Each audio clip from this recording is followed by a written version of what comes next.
Oi, gente, meu nome é Mádia, eu faço parte do PGM Zoe, que é liderada pela Tainá e que é um dos PGMs que compõe o Geração Atitude da Igreja Batista Vida Nova. Assim como os meus amigos que passaram aqui antes, eu também fiquei responsável por conversar com vocês sobre um dos capítulos do livro de Provérbios. E o capítulo que eu vou ler hoje, que vou conversar um pouco com vocês, é o capítulo número 4, que na minha versão, eu estou lendo aqui na versão NVI, a nova versão internacional, tem por título A Sabedoria Suprema. Mas é tanta coisa para conversar sobre esse capítulo que eu realmente não sei se vai dar tempo. Desculpem aí os barulhos, mas é porque eu moro perto do aeroporto. Se vocês estiverem ouvindo aqui algum barulhinho de avião passando, os aviões ficam passando aqui em cima direto.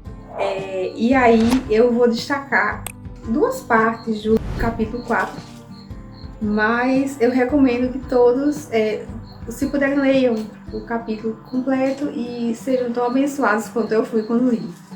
A primeira parte que eu destaco é o capítulo 4, versículo 5, que ele coloca assim: sempre procure obter sabedoria e entendimento, não esqueça das minhas palavras nem delas se afaste. Aqui, o autor é como se ele estivesse dando conselhos para o seu filho. Pelo menos é assim que eu faço a leitura. São conselhos de um pai para um filho. E aí, depois de eu ter dado vários conselhos que colocou aqui em capítulos anteriores também, ele continua falando sobre a supremacia da sabedoria.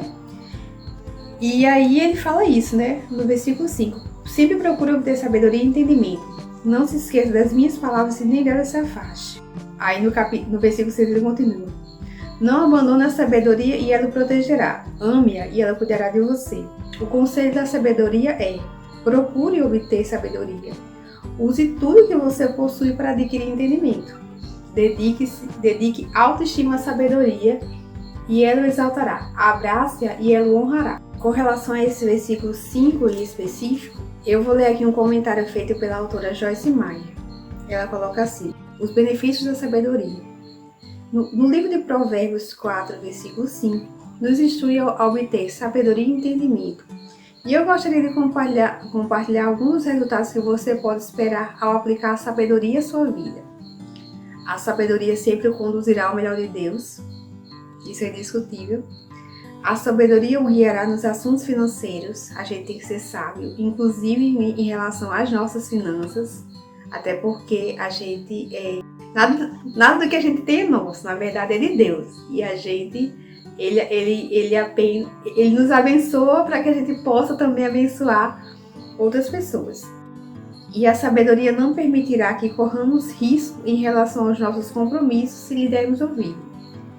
E ela finaliza os comentários dela fazendo a seguinte observação: a sabedoria é nossa amiga, ela nos ajuda a não vivermos nos lamentando.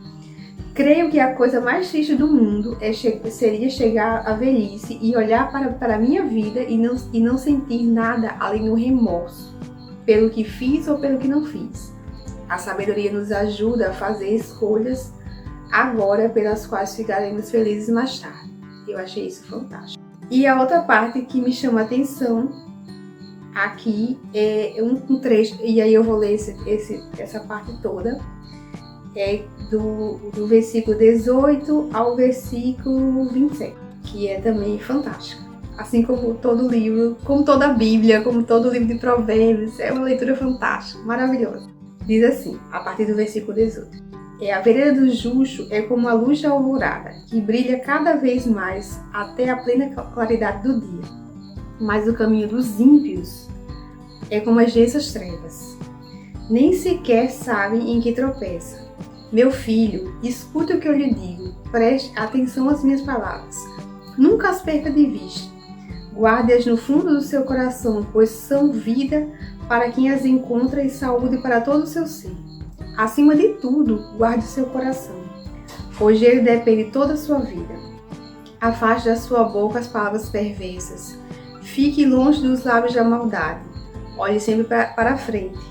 Mantenha o olhar fixo no que está diante de você, ou seja, em Deus. Veja por onde anda, e os seus passos serão seguros. Não se desvie nem para a esquerda nem para a direita. Afaste os seus pés da maldade. E acerca dessa parte aqui, essa mesma autora, Joyce Meyer, ela destacou um versículo, que é o versículo 23, que diz assim, que esse versículo 23 nos exorta a guardarmos nosso coração, pois dele depende toda a nossa vida.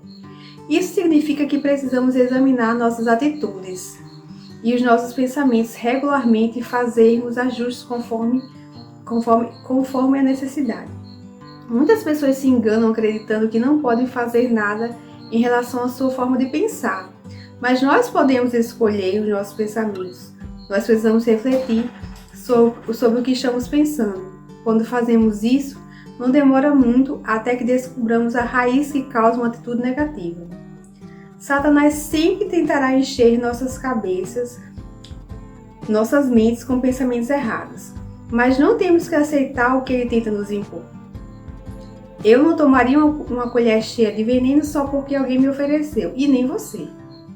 Se somos espertos o bastante para não engolirmos veneno, também devemos ser suficientemente espertos para não permitir que Satanás envenene nossas mentes, nossas atitudes e finalmente nossas vidas. E isso, quando eu li isso aqui, isso me fez lembrar da pregação de domingo,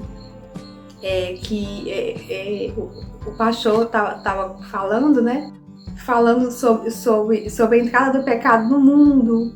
E aí ele teve uma parte que ele falou que eu achei muito interessante, eu até anotei.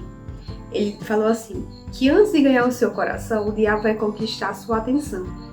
Se ele não tem a sua atenção, ele não tem como ter o seu coração. E falando nisso, ele usou como base um conselho, né, um versículo que o apóstolo Paulo colocou lá em Efésios 4, versículo 27, que ele fala, e não dê lugar ao diabo.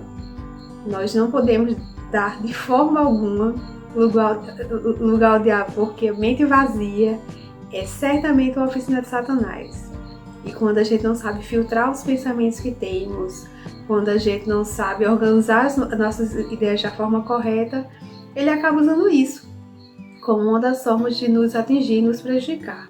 Finalizando aqui, ela coloca, nós devemos cuidar do nosso coração com determinação, que os seus pensamentos sejam bons pensamentos. Sempre pense nas coisas que são verdadeiras e dignas de louvor, como tem lá em Filipenses 4:8, e veja a sua atitude, veja a atitude do seu coração mudar.